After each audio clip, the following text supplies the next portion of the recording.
Oi, gente! Hoje a gente vai continuar falando sobre as invasões holandesas.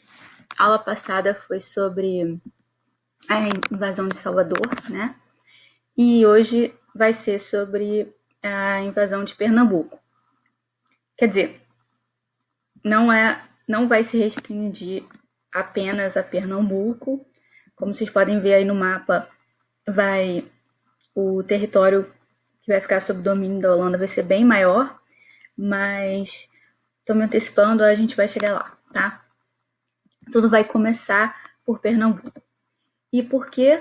Porque Pernambuco, nessa época, é o maior produtor de açúcar, não só da América Portuguesa, mas do mundo, nesse momento, tá? Então, em 1630, após a tentativa fracassada da invasão de Salvador, a Holanda resolve mirar em Pernambuco e envia tropas. Dessa vez são 67 navios e 7 mil homens para invadir Olinda, que era a capital da capitania de Pernambuco na época. Eles tomam logo Olinda, não é muito difícil, e Recife também, e aí tem início a chamada invasão holandesa. A grande invasão, o que as pessoas normalmente se referem quando elas estão falando de invasões holandesas, é essa que a gente vai falar hoje. Essa invasão ela é frequentemente dividida em 3 partes. Então, você tem a primeira parte, que seria o período da resistência ou da guerra de resistência, que vem logo após uma resposta imediata à invasão holandesa. E aí, o segundo período é um período de relativa paz, que vai de 1637 a 1644, e é quando é nomeado o Conde Maurício de Nassau para ser o governador-geral da Nova Holanda. E então esse é o período que é chamado de período do governo do Maurício de Nassau.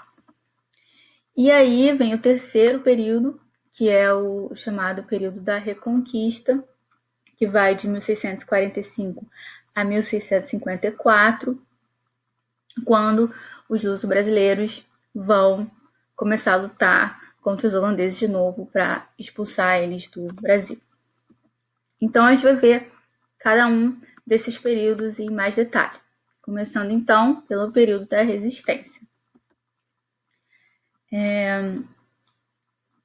Durante todo esse período, dos 24 anos, antes de entrar na resistência, os holandeses conseguiram dominar 7 das 19 capitanias em que se dividia o Brasil na época. Já não eram mais só 15, eram 19, tiveram algumas subdivisões e outras adicionadas, tá? Então tá, esse foi só um parênteses. Aí vocês podem ver no mapa como se alastrou, né, o domínio para muito além de Pernambuco. Então vamos lá. Guerra de resistência. Então, sem recursos para defender Olinda, com essas tropas que foram enviadas pela Holanda, na verdade, uma coisa que eu esqueci de falar também, outro parênteses, é que não é só a Holanda, a invasão foi organizada pelas WIC, que são a Companhia das Índias Ocidentais, que foi uma companhia formada, uma companhia de capital aberto. Então, ela tinha investimentos tanto do governo da Holanda quanto de capital privado. Então, pessoas particulares podiam investir na Companhia das Índias Ocidentais, também conhecidas como WIC, WIC, que significa West Indies Company, mas eu obviamente não sei falar essa língua direito. Então a gente falou WIC, ou Companhia das Índias, for short. E o governo da Holanda então deu à Companhia das Índias essa capacidade de fazer e organizar a invasão, e também de explorar a terra se a invasão fosse bem sucedida. Então, com isso, são enviadas as tropas do Brasil.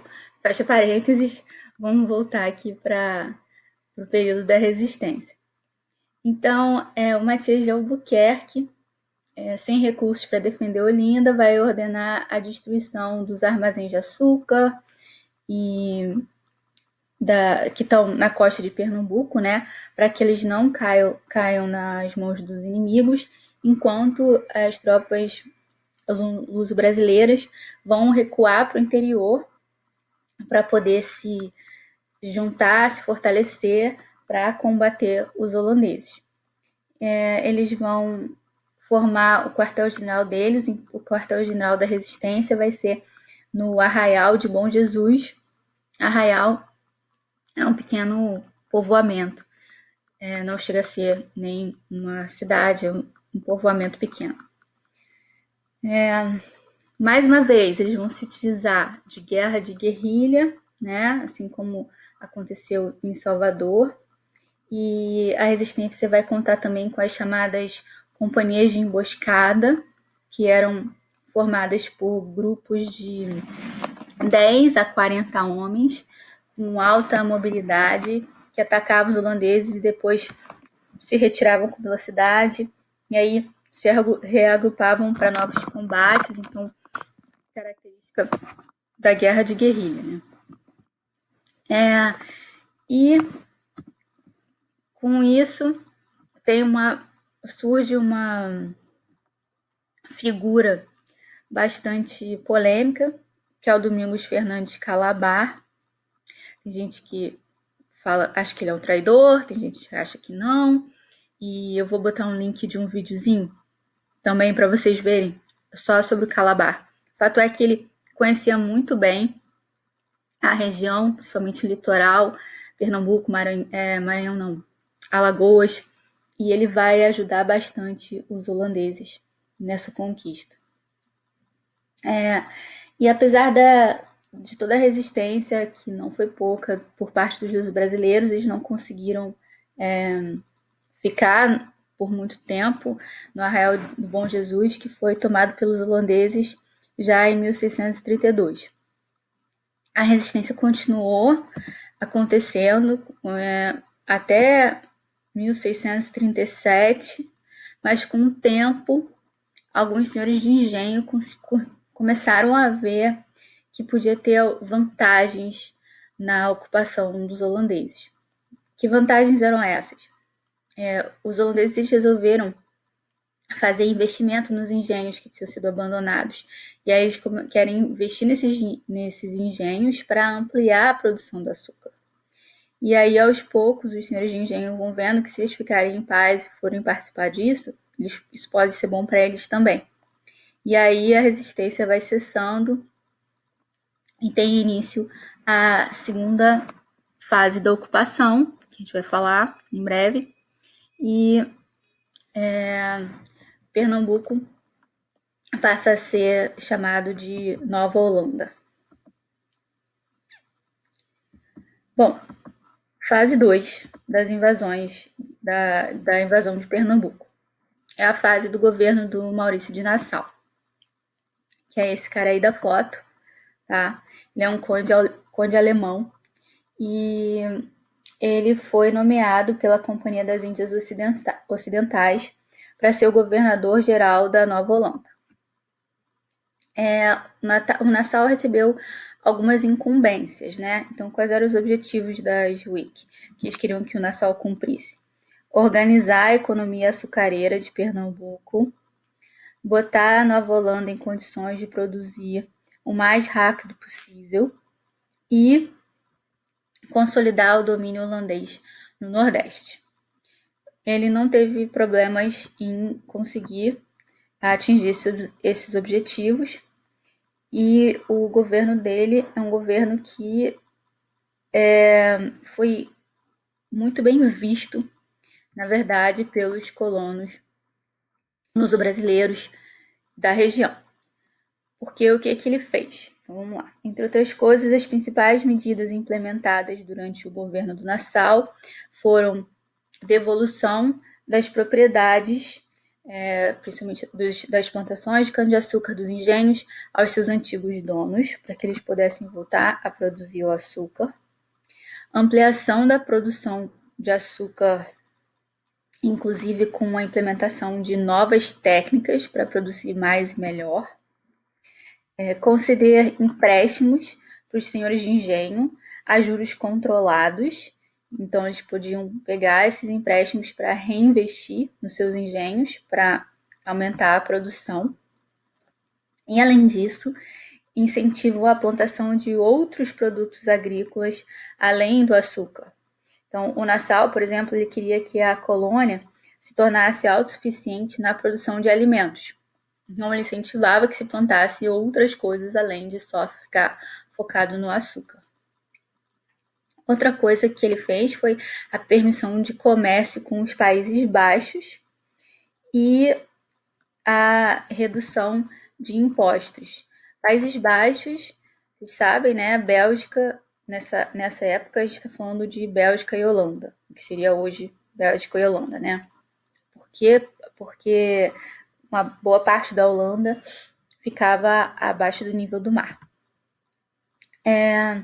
Outra coisa que o Nassau fez durante o governo dele foi a igualdade de tratamento para os brasileiros e holandeses e a tolerância religiosa. Então, tolerava qualquer religião, não só a calvinista, que era dos holandeses, né?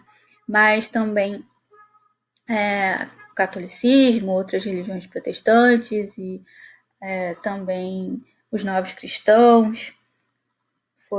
Foram todas as religiões permitidas nesse momento. Outra coisa bem importante do governo dele foi a urbanização da cidade de Maurícia, que é principalmente que é o Recife, hoje seria o centro de Recife, e a produção e também a produção cultural. Aqui tem uma imagem do Recife, ele mandou pavimentar, fez várias pontes, e eu vou também botar um link de um texto que fala, de um resumo de um texto que fala sobre tudo que o Nassau fez na cidade do Recife. E, finalmente, uma outra coisa muito importante do governo do Nassau foi a produção cultural, que ele trouxe para o Brasil, para a Nova Holanda, né, artistas, escritores, cientistas, entre outros especialistas, e pela primeira vez, né, e isso que é muito importante, a produção artística do Albert Eckhout e do Franz Post foi de extrema relevância, porque pela primeira vez começou a ser documentado a fauna, a flora do Brasil, o cotidiano do Brasil colônia. Eles documentaram isso muito bem, em bastante detalhe, e não havia, os portugueses até então não haviam feito esse esforço. Então hoje todos esses desenhos, pinturas produzidos principalmente por esses dois, e também os textos produzidos pelos cientistas e outros especialistas que o Nassau trouxe, foram muito importantes para a gente saber como é que era o dia a dia na colônia no século XVII, né? Então aqui tem algumas imagens do Franz Post e do Albert Eckhout para vocês verem. Aqui está mostrando um carro de boi, né, que é essa charretinha puxada por bois. A natureza, eles vão documentar bastante os engenhos, as frutas, então, como falei, a flora, em bastante detalhe, e também o dia a dia da colônia, as pessoas. Aqui tem uma meluca, que seria uma mistura de branco com índio, e aqui uma dança indígena. Bom, agora passamos para a terceira e última fase, que essa é a fase da Reconquista, que é o fim, né, do domínio holandês. Esse ponto não deveria estar aí, ele deveria aparecer depois, mas tudo bem, eu fiz algum erro e vai ficar assim mesmo. Em 1644, as Wicke resolvem tirar o Nassau do cargo. E aí, com isso, ele tem que voltar para a Holanda. Por que eles tiram o Nassau? Eles acham que o Nassau está sendo muito bonzinho, leniente e também está gastando dinheiro demais, né? Então, eles botam no lugar do Nassau um novo governo que foi bem mais rígido e aumentou os impostos, começou a cobrar as dívidas dos senhores de engenho, e se eles não pagassem, eles confiscavam as propriedades daqueles que não pagavam a dívida, né? Começaram a ser intolerantes com as outras religiões. Então, várias medidas que o Nassau tinha tomado começaram a ser revertidas. Isso é uma das razões pelas quais as tensões vão se intensificar e os luso-brasileiros vão começar a se organizar para expulsar os holandeses. E essas tensões começam a se revelar, primeiro na forma de rebeliões, e depois vão virar uma luta intensa contra os holandeses para mandar eles embora de Pernambuco. Então, de 1645 a 1654, ocorre a chamada Insurreição Pernambucana, durante a qual a sociedade de Pernambuco, e nisso você tem todas as camadas sociais envolvidas, existem negros, índios, brancos, todos unidos para derrotarem os holandeses. E em 1654 é o fim oficial do domínio holandês. Essa imagem mostra a Batalha dos Guararapes, que ocorreu durante a insurreição pernambucana. São duas batalhas bem famosas, e esse quadro aí está no Museu Histórico Nacional. E são famosas as batalhas e foram documentadas nesse quadro, assim, bem imponente, porque são importantes vitórias dos luso-brasileiros sobre os holandeses. Bom, finalmente, depois de muita guerra, eles acabam conseguindo pôr fim ao domínio holandês em 1654, mas isso não foi sem consequências importantes tanto para o Brasil quanto para Portugal, né?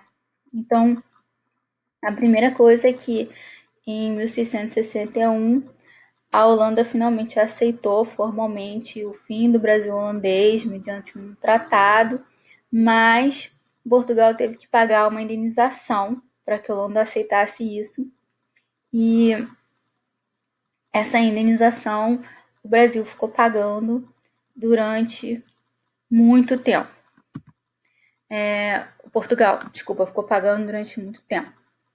Outra consequência, desculpa se essa está aí na frente, mas o que está escrito aí é que houve uma queda brusca nos investimentos em engenhos de açúcar. Portugal não estava numa fase boa, não tinha o mesmo dinheiro para investir nos engenhos que a Holanda tinha. Outra consequência importante é que a Holanda, então, já que não tinha mais o Brasil holandês, resolve investir no açúcar em outros lugares, e aí vai investir pesado nas Antilhas. Antilhas são essas ondas, para quem não sabe, né? São as ilhas do Caribe. E lá eles vão produzir açúcar com muito sucesso, e o açúcar brasileiro não vai conseguir competir com esse açúcar que os holandeses começam a produzir nas Antilhas. Com isso, sem capital para investir e sem o domínio do processo de refino e distribuição do açúcar que a Holanda tinha, né? O açúcar português não consegue concorrer no mercado internacional com o açúcar holandês, e aí a economia do Brasil vai mergulhar numa crise que vai atravessar toda a segunda metade do século XVII, e só vai sair dessa crise lá no final do século XVII, início do XVIII, quando for descoberto ouro no Brasil. Mas aí, isso é tema já de outra aula. Bom, é isso por hoje, gente. Tchau, tchau.